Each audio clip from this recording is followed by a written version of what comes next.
This is a very thin mechanical pencil lead. We're going to make a hole in the center of it.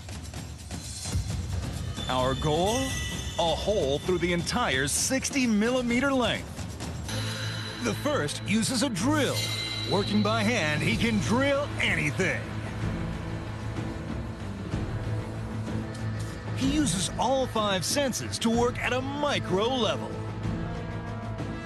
Behold his ultimate human skill. I plan to take a surprising approach. I can do it. Meanwhile, Saito carries on, changing his drill bit from time to time. We're approaching the 45-minute mark.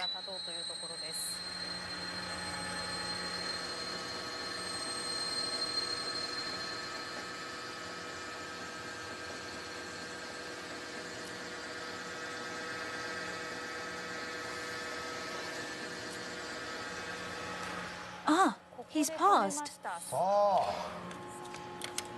I've got to stop. Stop? It's risky to keep going. Saito-san, what's your status? Well, I was trying to get to 35 millimeters, but the shavings, they're not coming out right. What will you do? Well, I'll change my drill bit.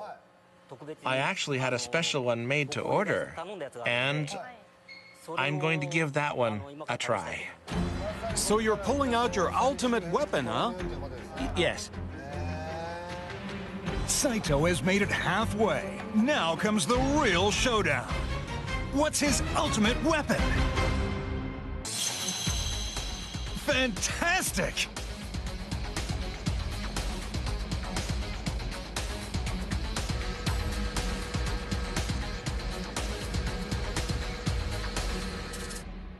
Oh no!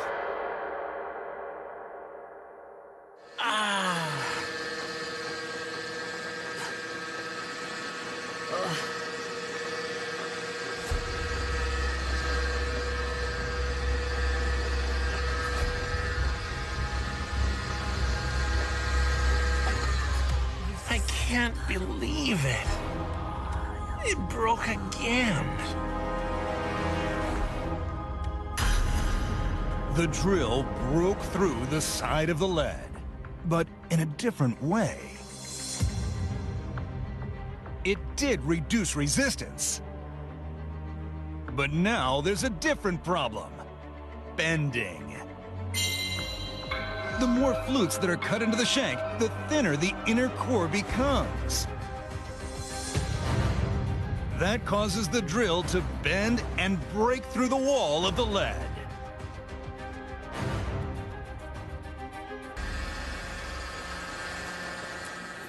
He's doing it.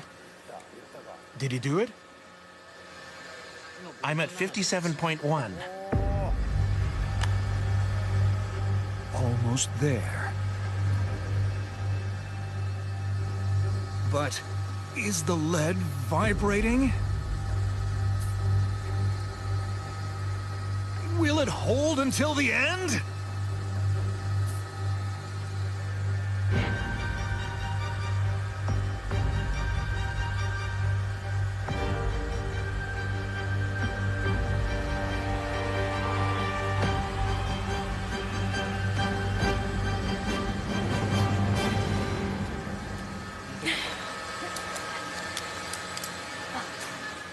Saito-san has stopped. I see it. It's so narrow. A wire passes right through without rupture or break. The maestro of the drill, Masaharu Saito, drilled a hole through a 0.5 millimeter pencil lead 60 millimeters long. Supreme!